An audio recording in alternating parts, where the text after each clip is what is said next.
मिला टाइम्स में खुशामदीद। Air India की फ़्लाइट को क्रैश हुए आज 1 महीना पूरा हो गया है। आज तारीख़ है 12 जुलाई 2025 और ठीक 1 महीना पहले 12 जून 2025 को एयर इंडिया की फ़्लाइट क्रैश हो गई थी, जो अहमदाबाद से लंदन जा रही थी। 240 से ज़्यादा लोगों की इस फ्लाइट में मौत हो जाती है, सिर्फ एक शख्स ज़िंदा बच सका था।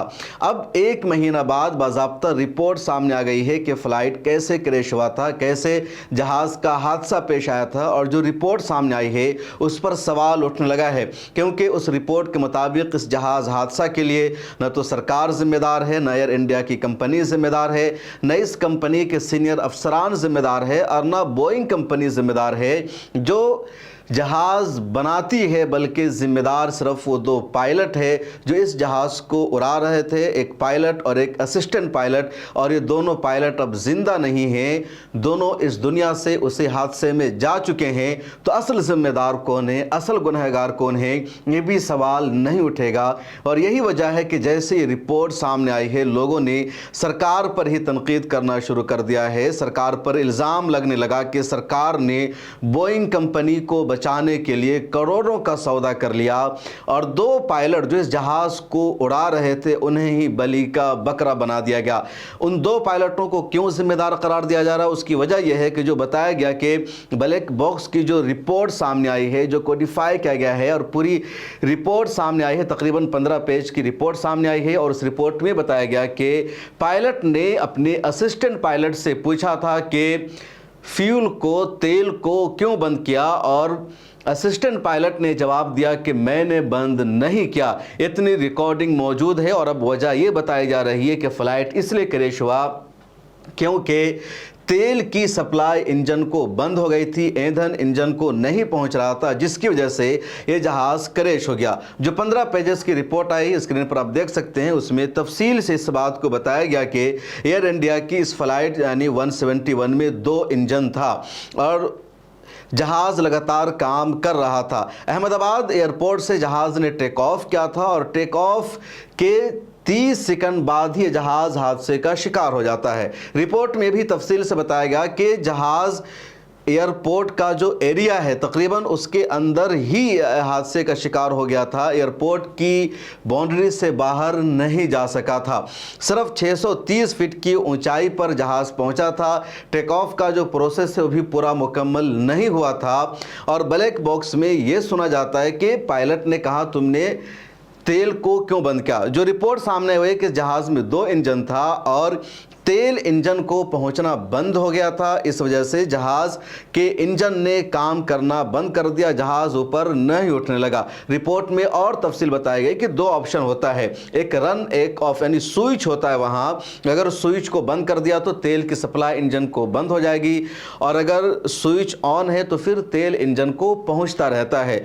तो जो स्विच था जो रन पोजिशन में था वो ऑफ पोजिशन में चला गया, और इस वजह से तेल की सप्लाई जहाज़ के इंजन को नहीं पहुंच सकी। और जब पता चला कि तेल की सप्लाई जहाज के इंजन को नहीं हो रही थी, और जब उस स्विच को फिर रन पोजीशन में किया गया, उस वक्त तक जहाज़ के दोनों इंजन में से एक इंजन यानी पहले इंजन ने काम करना बंद कर दिया, दूसरे इंजन ने काम करना शुरू किया, लेकिन जहाज़ को पावर नहीं मिल सका और जहाज़ ऊपर से नीचे गिरता जा रहा था। ये रिपोर्ट में बताया गया है। ये टाइम्स ऑफ हिंदुस्तान टाइम्स का मैंने यहाँ पर बाज़ाब्ता इसको कोट किया है, जो कि देखिए, the fuel cut off switch which regulate fuel supply to the engines shifted from the run position to the cut off position. तो ये एक रन ऑफ पोजीशन होती है। रन का मतलब यह है कि फ्यूल की सप्लाई इंजन को जा रही है, और दूसरा है कट ऑफ। कट ऑफ पर क्लिक करने का मतलब है कि तेल की सप्लाई, फ्यूल की सप्लाई इंजन को बंद हो जाती है। तो जहाज क्रैश की जो वजह सामने आई, जो रिपोर्ट बताई गई है, तो जो रिपोर्ट सामने आई है AIB की, इस रिपोर्ट में बताया गया कि जहाज स्मूथली जा रहा था, किसी तरह की कोई प्रॉब्लम नहीं थी। अचानक इंजन को तेल की सप्लाई बंद हो गई, और तेल सप्लाई के लिए जो रन वाला स्विच होता है ये रन वाली पोजीशन में नहीं था बल्कि कट ऑफ पोजीशन में था। और जैसे कोई भी स्विच कट ऑफ पोजीशन में जाएगा इंजन को तेल नहीं मिलेगा, और जब इंजन को तेल की सप्लाई बंद हो गई तो इंजन ने काम करना बंद कर दिया, और दोनों इंजन को तेल नहीं मिल रहा था, और उसके बाद जहाज नीचे गिरने लगा। अब उसमें जो जोड़ा गया, इजाफा किया गया ये कि ब्लैक बॉक्स से ये पता चलता है, ये आवाज़ रिकॉर्ड हुई है, पायलट अपने को पायलट या असिस्टेंट पायलट से पूछ रहा है कि कट ऑफ किसने किया, स्विच को किसने चेंज किया, और असिस्टेंट पायलट ये कह रहा है कि मैंने नहीं किया, मैंने ऐसा कुछ भी नहीं किया। ये दोनों की आवाज़ रिकॉर्ड है। उसके बाद जब इसको रन पोजीशन में दोबारा किया गया तो एक इंजन ने तो काम करना शुरू किया, लेकिन दूसरे इंजन ने काम करना बंद कर दिया था, और इसी वजह से ये जो जहाज़ है हादसे का शिकार हो गया। From the run position to the cut off position almost, तो ये एक साथ हुआ with a second of each other the report said. उसके बाद क्या है, ये जो कहा गया है, according to the AIB report, one pilot was here asking the other on the cockpit voice recording, why did you cut off? ये देखिए, पायलट सवाल कर रहा है, why did you cut off? The other pilot respond, I didn't do so। तो यही दो line है जिससे जहाज क्रैश की पूरी बात समझ में आ जाएगी कि पायलट ने कहा कि आपने कट ऑफ क्यों किया, दूसरे पायलट ने जवाब दिया आई डिडंट डू सो, मैंने ऐसा कुछ भी नहीं किया। अब जो जहाज क्रैश हुआ, जो हादसा हुआ, बस इसी वजह से कि जहाज के इंजन में तेल की सप्लाई बंद हो गई थी, ऑयल नहीं मिल रहा था। अब जिम्मेदार कौन है, जवाब देने के लिए कोई यहाँ पर मौजूद नहीं है। आगे तफसील हम आपको बताएंगे कि दोनों पायलट कौन है। और सोच लीजिए, अगर इनमें से एक पायलट भी अगर आज मुसलमान होता, इस्लाम जैसा उसका नाम होता, तो सोशल मीडिया पर मुसलमानों के लिए तारीख का सबसे बुरा दिन होता।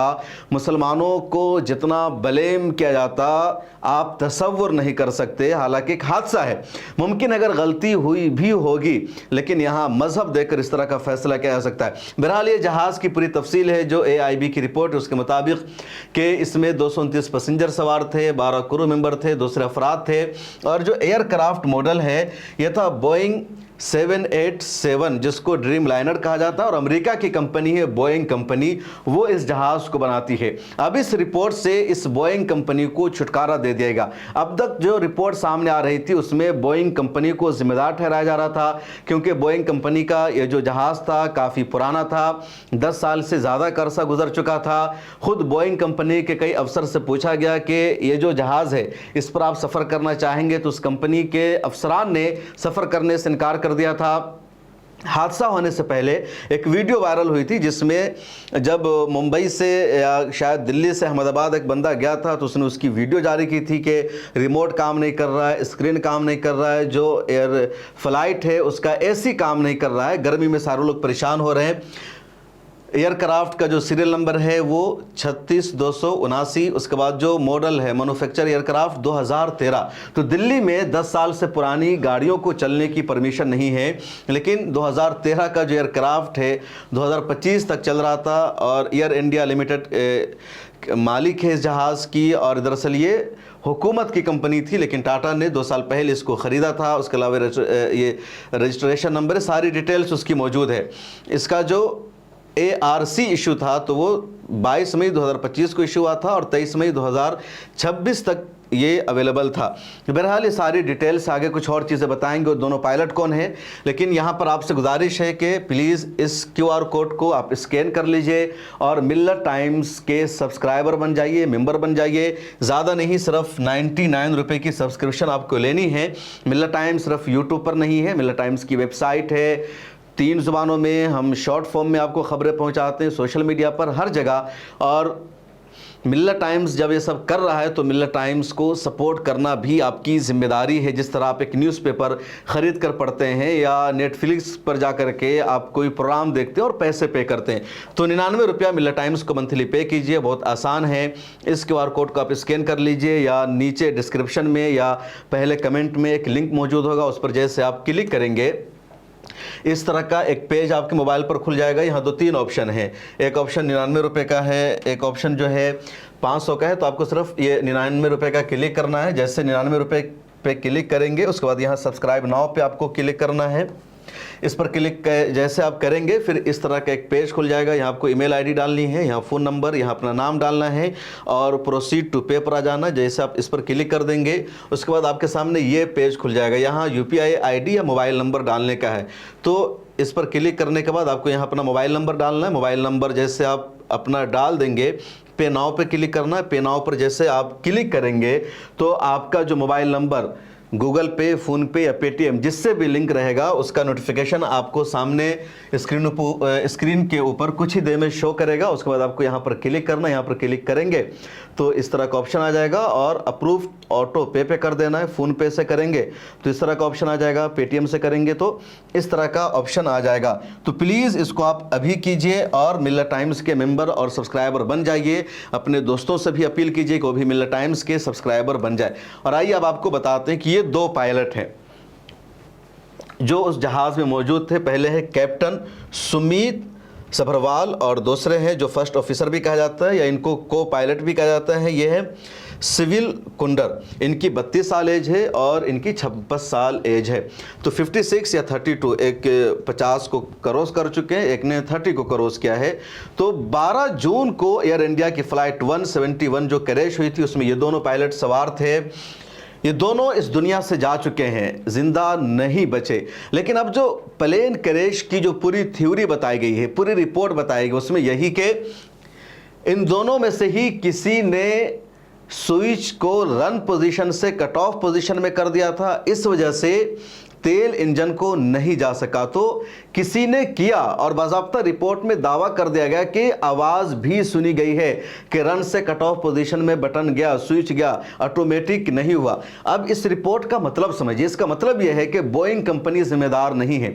अगर ये बात सामने ना आती कि किसी ने रन से कट ऑफ पोजीशन में किया तो फिर बोइंग कंपनी जिम्मेदार होती, जो दुनिया की सबसे बड़ी जहाज़ बनाने वाली कंपनी मानी जाती है। दुनिया की बड़ी बड़ी एयरलाइंस बोइंग कंपनी का जहाज़ यूज़ करती है और सिविल फ्लाइट्स के अलावा फाइटर जेट भी कंपनी बनाती है, हेलीकॉप्टर भी बनाती है और अमेरिका की काफ़ी पुरानी कंपनी है, 100 साल से ज़्यादा इस कंपनी को हो चुका है। तो उस कंपनी की जो जवाबदेही है वो ख़त्म हो चुकी है। उस कंपनी की जो मार्केट में वैल्यू घट रही थी, जो शेयर बाज़ार डाउन हो रहा था, वो शेयर बाज़ार जो मार्केट में उस कंपनी का था अब बढ़ जाएगा, घटेगा नहीं। तो जिम्मेदार और दोषी इन दोनों को ठहरा दिएगा। क्या ज़रा सोचिए, अंदाज़ा लगाइए कि 200 से ज़्यादा लोगों को ये लंदन लेकर जा रहे थे।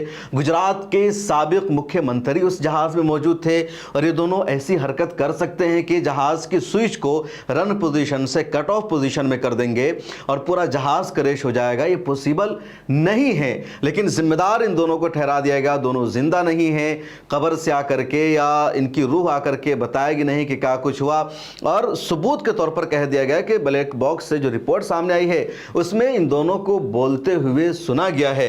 ये कह रहे हैं कि किसने रन ऑफ पोजीशन में किया और ये कह रहे हैं कि मैंने नहीं किया, why did you cut off, और दूसरा जवाब दे रहा है कि आई डिडंट डू सो। तो ये जो बात है ये सबसे ज़्यादा इस रिपोर्ट पर सवाल उठाने वाली है। बहरहाल इस रिपोर्ट में इतना ही। आपको क्या लगता है, जिम्मेदार कौन है? क्या बोइंग कंपनी को बचाने के लिए इस तरह की रिपोर्ट सामने लाई गई है या सच में गलतियां हुई है पायलट से? इन्होंने स्विच को चेंज किया था क्योंकि रिपोर्ट में कह दिया गया कि स्विच चेंजिंग की वजह से ही यह हादसा हुआ। जहाज़ में बोइंग कंपनी में कहीं भी किसी तरह की कोई प्रॉब्लम नहीं है। तो इस रिपोर्ट के बाद से सरकार बच रही है, बोइंग कंपनी बच रही है, एयर इंडिया कंपनी बच रही है। दोषी ठहरा दिए गए ये दोनों पायलट और ये दोनों जिंदा नहीं हैं। इस रिपोर्ट में इतना ही, फिर मुलाकात होगी। मिल्लत टाइम्स को जारी रखने और मजबूत बनाने के लिए हमारी आर्थिक सहायता कीजिए। ये एक आजाद मीडिया हाउस और कमजोरों की आवाज है। आप हमें देखें, सुने, पढ़ें और हर महीने ज्यादा नहीं, सिर्फ 100 रुपए से मदद करें। डिटेल्स डिस्क्रिप्शन में मौजूद हैं।